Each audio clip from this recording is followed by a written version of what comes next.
তখন রাত 2টো বাজে। বিজয় তার বিছানায় ঘুমোচ্ছে। হঠাৎই ফোনটা বেজে ওঠে।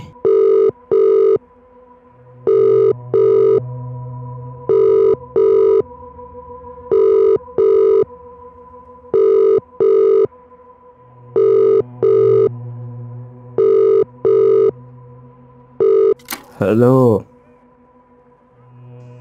বিজয় ফোনটা রিসিভ করে ওর ঘুম উড়ে যায়। ভয়ে ওর ঠোঁট কাঁপতে থাকে। ওর নিজের কানের ওপরই বিশ্বাস হয় না যে ও যেটা শুনছে সেটা সত্যি কিনা। বিজয় কোনো রকমে বিছানা ছেড়ে উঠে ঘর থেকে বেরোবে, তখনই মা পেছন থেকে বিজয়কে ডাকে। কি রে বিজয়, তুই এত রাতে কোথায় যাচ্ছিস বাবা? মা, এখন কিছু বলার সময় নেই, আমি এসে সব বলছি। এই কথা বলে বিজয় নিজের বাইক নিয়ে বেরিয়ে পড়ে।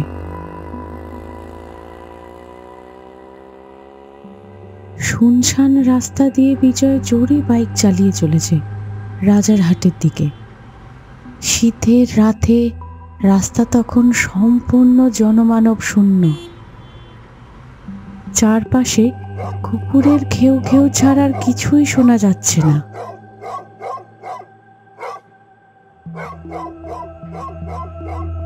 এমনিতে বিজয় ভয় ঠরহীন ছেলে। ভয় কখনোই বিজয়কে গ্রাস করতে পারেনি।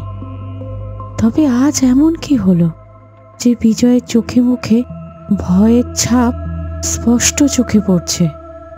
কে কল করলো বিজয়কে? তখন হঠাৎই বিজয়ের ফোনটা বেজে ওঠে। বিজয় তার বাইকটা সাইড করে ফোনটা রিসিভ করে। অপর দিক থেকে স্নেহার গলা ভেসে আসে। বিজয়, তুই কোথায়? তাড়াতাড়ি আয়। আমি কিচ্ছু বুঝতে পারছি না যে আমি কি করব। আমার মাথা কাজ করছে না। কি হয়ে গেল রে বিজয়? আমার সব শেষ হয়ে গেল। কিচ্ছু হয়নি, এত ভেঙে পড়িস না। আমাকে আগে আসতে দে, তারপর সবটা দেখছি। মুকুল এসে গেছে? না, মুকুল এখনো পৌঁছায়নি। তোরা কি পুলিশকে খবর দিয়েছিস? না, এখনো জানাইনি। তুই আগে আয়। আমি কিচ্ছু বুঝতে পারছি না আমি কি করব। আচ্ছা, তুই শান্ত হ, আমি এক্ষুনি পৌঁছে যাব। বিজয় বাইকের স্পিডটা আরো বাড়িয়ে শ করে অন্ধকার রাস্তা দিয়ে এগিয়ে চলেছে। কিছুটা রাস্তা যাওয়ার পর বিজয়ের ফোনটা আবারও বেজে ওঠে। হ্যালো বিজয়, তুই পৌঁছে গেছিস? না, এখন রাস্তাতে।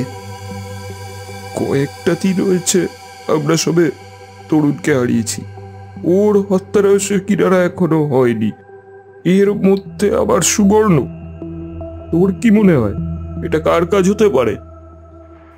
মুকুল, আমাকে আগে পৌঁছাতে দে ওখানে। তুইও আয়, তারপরে এই ব্যাপারে কথা বলা যাবে। তুই শুধু আগে ওখানে পৌঁছো। বিজয়, মুকুল, তরুণ ও সুবর্ণ ওরা সেই কলেজ লাইফ থেকেই বন্ধু।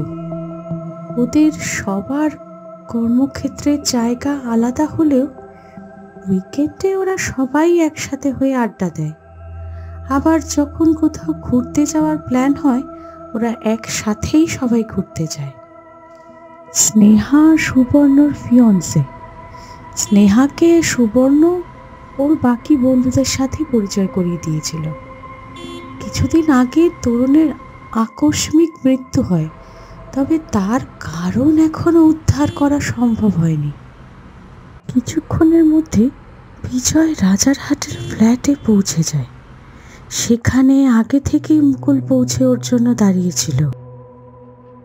ওরা দুজনে একসাথে ফ্ল্যাটে প্রবেশ করে।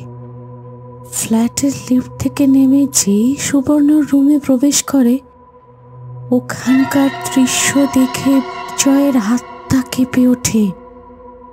বিজয় নিজের চোখে বিশ্বাস করতে পারে না। ফ্লোরে ওদের বন্ধু সুবর্ণের নিথর দেহ পড়ে থাকতে দেখে। কেউ সুবর্ণকে পাশবিকভাবে হত্যা করেছে। সুবর্ণের হাতগুলো মুড়িয়ে ভেঙে দিয়েছে, ঘাড় ভেঙে মাথা 90 ডিগ্রি অ্যাঙ্গেলে ঘুরিয়ে দিয়েছে। তখনই পাশ থেকে স্নেহা বলে ওঠে, সুবর্ণের এই অবস্থা আমি সহ্য করতে পারছি না রে। জানিস, রোজ রাতেও ঘুমানোর আগে আমাকে ফোন করে, কিন্তু আজকে করেনি। আমি যখন ফোন করলাম তখন ফোনটা ধরলো না ও। আমি ভাবলাম হয়তো ঘুমিয়ে পড়েছে, তাই আমিও ঘুমিয়ে পড়েছিলাম। হঠাৎই রাত্রি 12:30 নাগাদ আমার ফোনটা বেজে ওঠে। আমি ফোনটা রিসিভও করি, কিন্তু শুনতে পাই, স্নেহা, স্নেহা, স্নেহা। তারপর যতবার ফোন করেছি আর ফোনটা ধরলো না। আমি তখনই বুঝতে পেরেছিলাম কিছু একটা ঘটেছে ওর সাথে। আমি তখন গাড়িটা নিয়ে ওর ফ্ল্যাটে চলে আসি।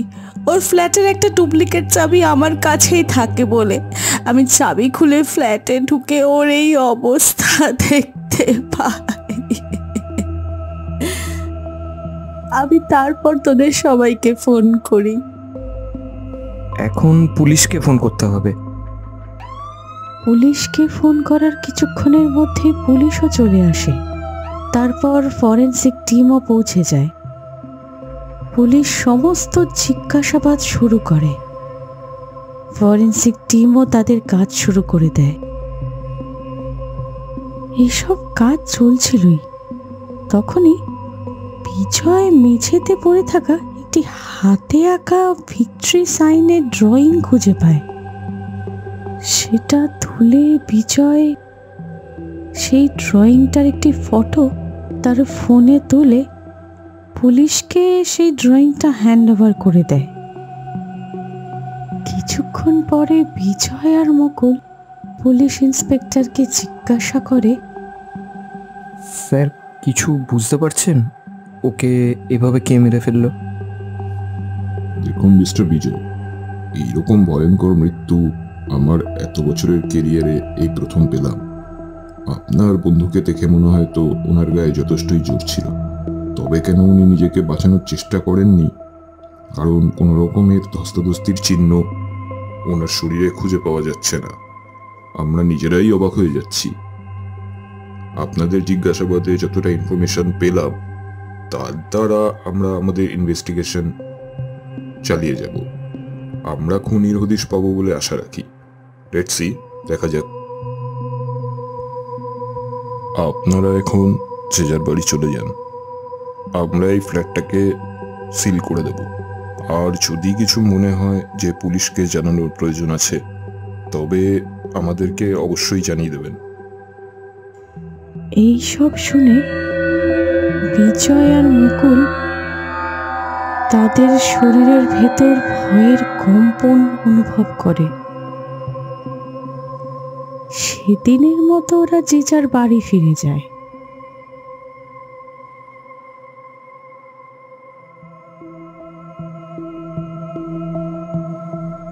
এই ঘটনার কয়েকটা দিন কেটে গেছে। একদিন রাতে বিজয়ের অফিস থেকে বেরোতে লেট হয়ে যায়। সেদিন রাতে শীতের ঠান্ডাটাও ঝাঁকিয়ে পড়েছে। চারিদিকে ফাঁকা ধু ধু করছে। বিজয় বাইক নিয়ে এই ফাঁকা রাস্তা দিয়ে এগিয়ে চলেছে। ওরা স্বাভাবিক জীবনে ফিরে গেলেও একটা অজানা ভয় ওদের সবার বুকেই ধরেছে।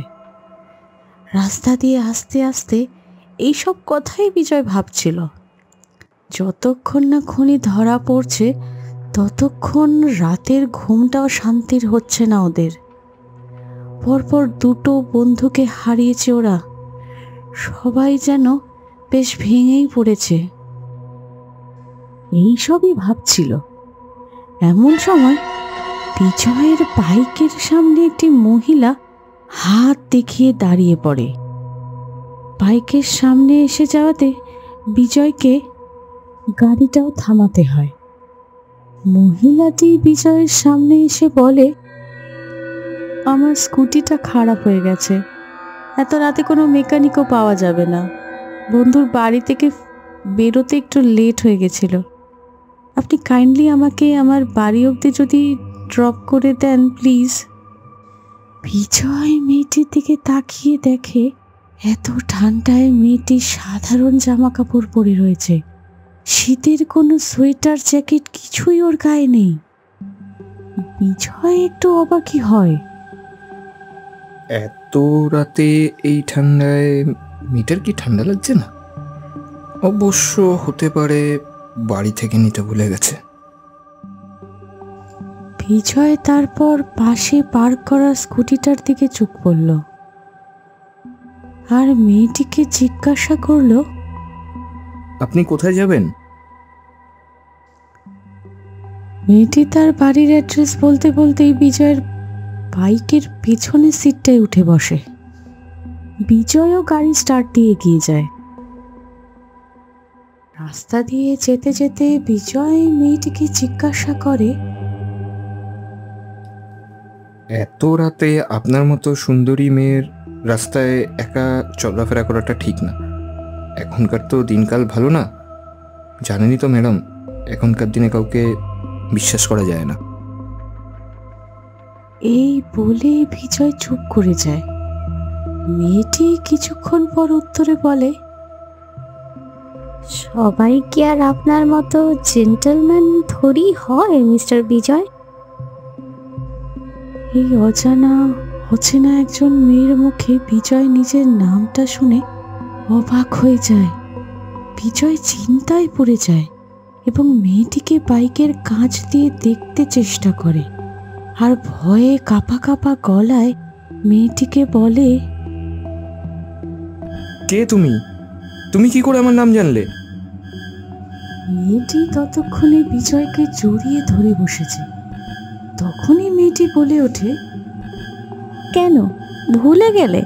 এত তাড়াতাড়ি ভুলে গেলে বিজয় আমাকে? দুটো হত্যার রক্ত তোমার হাতে এখনো লেগে রয়েছে, তা এত সহজে ভুলে গেলে কি করে? সেদিন রাতে আমরা আমাদের ফুটপাতের দোকান বন্ধ করে বাড়ি ফিরছিলাম। বাবা আগে হাঁটছিল, আমি দোকানটা বন্ধ করে যাব এমন সময় তোমাদের গাড়ি এসে আমার বাবাকে ধাক্কা দেয়, আর তাতেও হয়নি।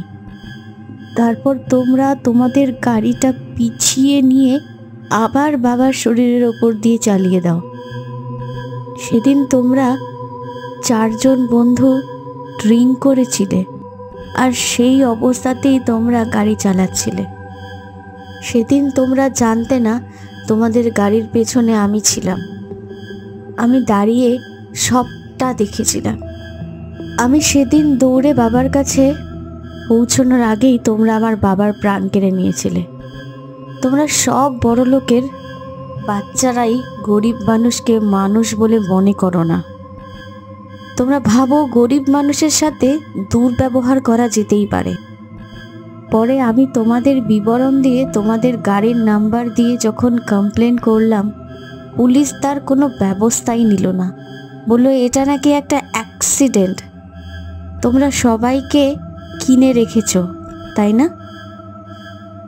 বাবা ছাড়া আমার আর কেউ ছিল না, তাই আমি ঠিক করেছিলাম বেঁচে থেকে আমার বাবার মৃত্যুর বদলা আমি নিতে না পারলেও মরে গিয়ে সেটা পারবো। তাই আমি নিজের প্রাণ দিয়ে বাবার প্রতিশোধ নিচ্ছি। এই বলে মেয়েটি বিজয়ের ওপর ঝাঁপিয়ে পড়ে।